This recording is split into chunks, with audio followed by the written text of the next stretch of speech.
Presiden Republik Indonesia terpilih periode 2024-2029, Bapak Jenderal TNI Purnawirawan Haji Prabowo Subianto.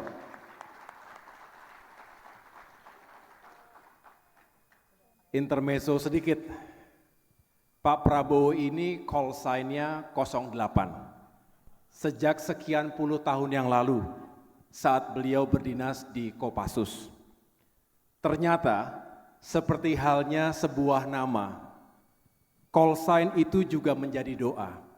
Terbukti, tidak lama lagi, insya Allah, Pak Prabowo akan dilantik menjadi Presiden Republik Indonesia yang ke-8.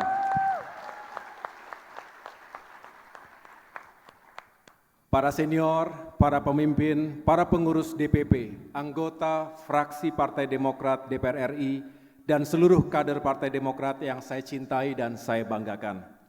Alhamdulillah, di bulan suci Ramadan yang mulia ini, kita bisa kembali bersilaturahim dalam keadaan sehat walafiat. Dengan kerendahan hati, atas nama keluarga besar Partai Demokrat, kami menghaturkan terima kasih yang sebesar-besarnya kepada Presiden terpilih Bapak Prabowo Subianto atas waktu dan perkenannya memenuhi undangan kami.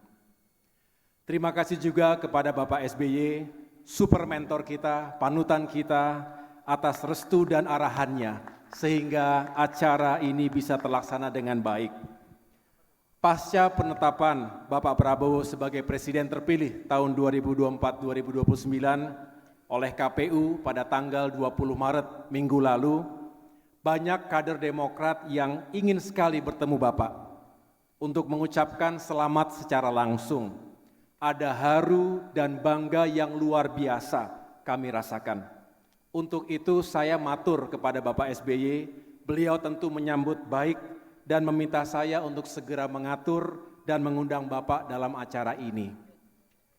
Bersama Bapak telah hadir sekitar 500 orang pemimpin, pengurus, dan kader Partai Demokrat terdiri dari Majelis Tinggi Partai, Dewan Pimpinan Pusat, Dewan Kehormatan, Dewan Pertimbangan, Mahkamah Partai, fraksi Partai Demokrat DPR RI, juga hadir sejumlah pimpinan DPD dan DPC, serta para Srikandi Partai Demokrat yang begitu mencintai Bapak. Sebenarnya kalau bukan karena keterbatasan ruangan, masih banyak lagi yang ingin bertemu langsung dengan Pak Prabowo.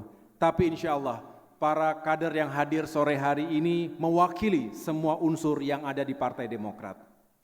Bapak Prabowo yang kami hormati, hari Sabtu lalu, saya telah menyampaikan kepada para kader bahwa kita wajib mengucap syukur kepada Allah Subhanahu wa Ta'ala.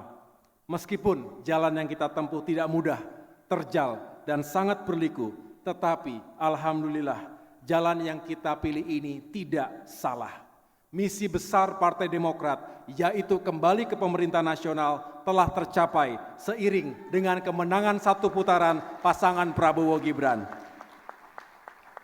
Sebagaimana yang telah kami laporkan kepada Pak Prabowo pada pertemuan kita sebelumnya, meski Partai Demokrat mengalami kenaikan suara secara nasional, tetapi kami kehilangan sejumlah kursi di DPR RI. Salah satu faktor utama yang paling signifikan yang menjadi penyebab hilangnya kursi kami adalah maraknya vote buying atau politik uang di luar nalar kita semua. Tetapi saya begitu lega ketika mendengar respons dari Pak Prabowo secara langsung bahwa Bapak juga memiliki concern yang sama. Bahkan Pak Prabowo bertekad untuk secara serius melakukan perbaikan sistem pemilu kita ke depan. Namun, kami Partai Demokrat tetap semangat dan tetap optimis. We may lose the battle, but we win the war. Keringat perjuangan kami tidak sia-sia. Kemenangan besar Pak Prabowo sebagai Presiden juga merupakan kemenangan besar bagi Partai Demokrat. Sekali lagi, congratulations Pak Prabowo for a very well-deserved victory. Sebagai mantan prajurit, misi adalah segala-galanya. Mengapa upaya Partai Demokrat untuk bisa kembali ke pemerintahan menjadi misi utama kami? Pertama, selama 10 tahun, dari 2004 hingga 2014, Partai Demokrat berada di pemerintahan. Telah banyak kebijakan, pembangunan, dan program-program pro-rakyat di era pemerintahan Presiden SBY yang dirasakan manfaatnya oleh rakyat Indonesia. Bahkan, sejumlah program itu dilanjutkan oleh pemerintahan Presiden Jokowi. Dan yang kedua, selama 9 tahun 4 bulan terakhir ini, Partai Demokrat berada di luar pemerintahan. Tentu ini telah membatasi ruang gerak, sumber daya, dan kontribusi nyata Partai Demokrat untuk memperjuangkan harapan rakyat Indonesia.